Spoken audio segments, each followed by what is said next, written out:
šodien mēs atvērsim mājas traģēdijas grāmatu Eņģeļu lūgšanas. Mazlietiņ veldzēsimies mūzikā, kas ir šai nodaļai pierasts un ļoti sirsnīgs tāds pasākums, ja tā varētu teikt, mūzikas klausīšanās. Piedodiet, ja varbūt kāds kaut kur čabināsies, vai tā ir divotika, un tas ir normāli, tad varbūt arī dēļ čabināsies. Es novēlu jums patīkamu vakaru, mūsu, jūsu un Eņģeļu sabiedrībā. Tad klausīsimies. Paldies jums par pacietību, ka gaidījāt. Paldies pirmkārt arī jums pašiem, kā atnācāt ar tik daudziem eņģeļiem.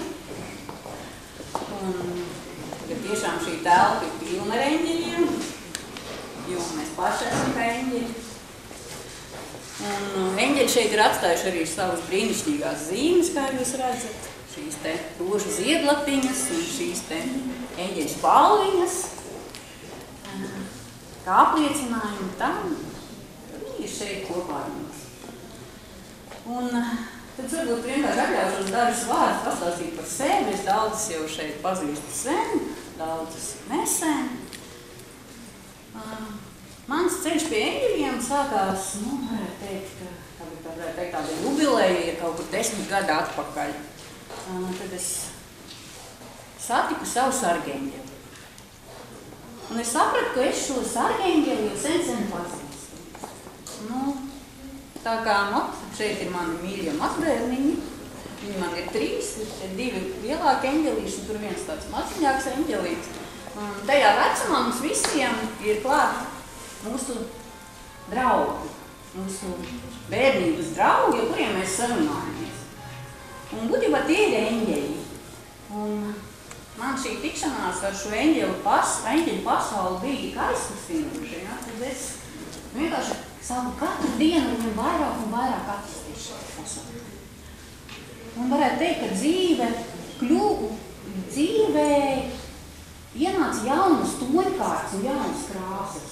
Tiešām, to es jums varu apgalvot, ka tā tas notiek. Mums te daudz simts eņģeļu meitenes, kas šeit ir atnākušas un pagodinājuši ar savu klātbūtni, var to apliecināt. Jo eņģeļi mūsu pasauli padara, varētu teikt, tādu vieglāku, krāsaināku, maigāku, mīlošāku, gaismīgāku. Un patiesībā šī ieeja eņģeļu pasaulē sākās tikai ar vienu vārdu, ar vienu enerģiju, kā šim nosaukt, tā ir ar ticību. Tikībā viss sāks ar ticību. Tā arī Kristus teica, skatām pēc ticības. Tātad, ja mēs ticam eņģeļiem, viņi ir ap mums. Ja mēs viņiem neticam, viņi arī ir ap mums, bet mēs viņus tik labi nesajūtam. Un tā sākās arī ceļš šis pie grāmatas. To, ka man būs kādreiz grāmatas, jau sen zinām. Kā mēs visi kaut ko rakstam jaunībā, es rakstīju dzeju un arī vēl tagad atnāk pa dzejas rindai. Un, protams, pirmais impulss bija tas, ka es domāju, ka tā noteikti būs dzejas grāmata. Bet es tam īpaši nepieķēros un vienkārši ļāvos dzīvei. Dzīve bija uz augšu, uz leju, kā jau mums visiem, ļoti daudzkrāsaina un interesanta. Un tad šajā saskarsmē ar eņģeļu pasauli, interesanti arī, ka tas, man liekas, notika kaut kur 5 gadi atpakaļ. Es arī sāku kaut ko pierakstīt, un kad es to pierakstīju un izlasīju pēc tam, tad tā bija lūgšana. Un tādā veidā arī sākās šo lūgšanu ceļš pie manis un caur mani pie citiem cilvēkiem. Jo es saprotu, ka lūgšana bija pirmkārt vajadzīga man. Jo mums Dievs dod to, kas mums ir pašs svarīgākais, tieši priekš mums, priekš katra. Un es, protams, esmu ļoti, ļoti laimīga, ka šīs lūgšanas uzrunā arī citas cilvēks. Un tā šīs lūgšanas nāca, viņas burtiski, tas, kas nāk, viņš nenāk caur prātu, viņš nāk tā kā impulss. Un šis impulss uzlikās uz papīra un pēc tam es vienkārši pat viņus nepārlasīju. Tikai pēc kādu laiku es atkal pieskaros papīram un lasu, kas tad tur ir. Un šīs lūkšanas krājās, es viņas izmantoju savos semināros, devu cilvēkiem lasīt, meditācijās lasīju viņus, dalīju cilvēkiem. Un, protams, kaut kur zemapziņā bija šis te, ka viņus vajadzētu apkopot. Un te man arī jāpasaka paldies savām mīļām eņģeļmeitenēm, jo viņas man uzdeva tādu jautājumu: Maija, kad tu izdosi grāmatu? Es domāju, ja cilvēki jau arī sajutuši to impulsu, tad man tas ir jādara. Un tā sākās pamazām šis ceļš pie grāmatas. Tas bija gadu atpakaļ. Augustā es satikos ar Elitu Ābeli. Viņa nav šodien solījās atnākt māksliniece, ja jūs grāmatā varēsiet redzēt, viņas arī bildīt ir aizmugurē. Un mēs sākām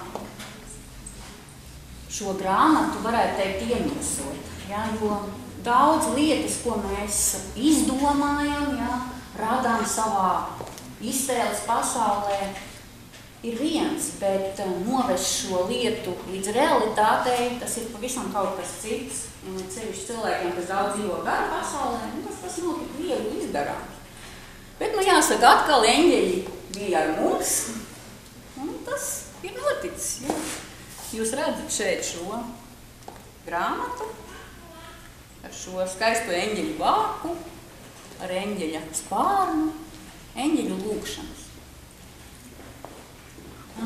Šeit varbūt nedaudz par lūkšanu. Kas ir lūkšana? Pēc manas pieredzes tā ir saruna. Tā ir saruna ar Dievu, tā ir saruna ar saviem gaismas skolotājiem, tā ir saruna ar eņģeļiem, tā ir saruna ar erceņģeļiem. Mēs vienkārši izsakām caur sevi to pašu patiesāko, to pašu dziļāko, kas ir mūsos, ko varbūt citreiz pat tuvākajiem nevaram atļauties pateikt. Un, kad mēs izsakām to savu lūkšanu, tad pēc tam ir tāds mirklis, tāds klusuma mirklis, iekšēji dziļš mirklis, un tu sajūti, ka tu esi tiec uzklausīts. Pēc tam atnāk tāds siltums tevi iekšā, un sajūti, jā, tas ir noticis. Es esmu kopā ar viņiem, es esmu kopā ar saviem eņģeļiem, ar savu gaismu.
un visus.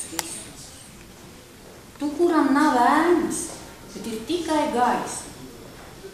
Tu, mans visdārgākais palīgs un padomdevējs. Tu, mana sirds visdziļākā stīga un vistīrākais avots. Nāc pie viņi uz mani šovakaru vakarē. Balti mani liepas galvi tīrā mana istāvi.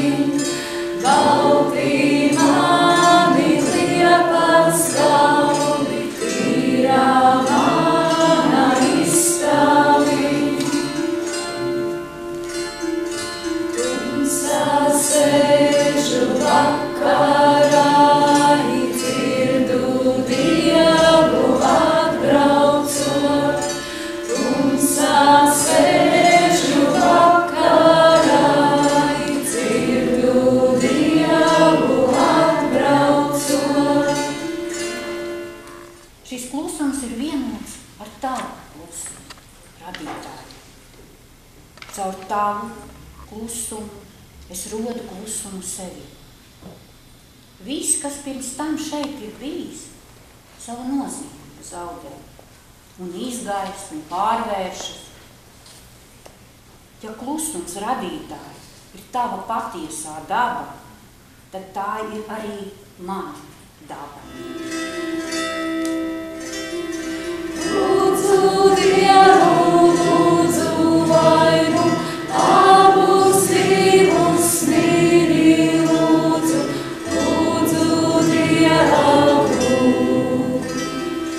Lūdzu vainu, abus divus mīli.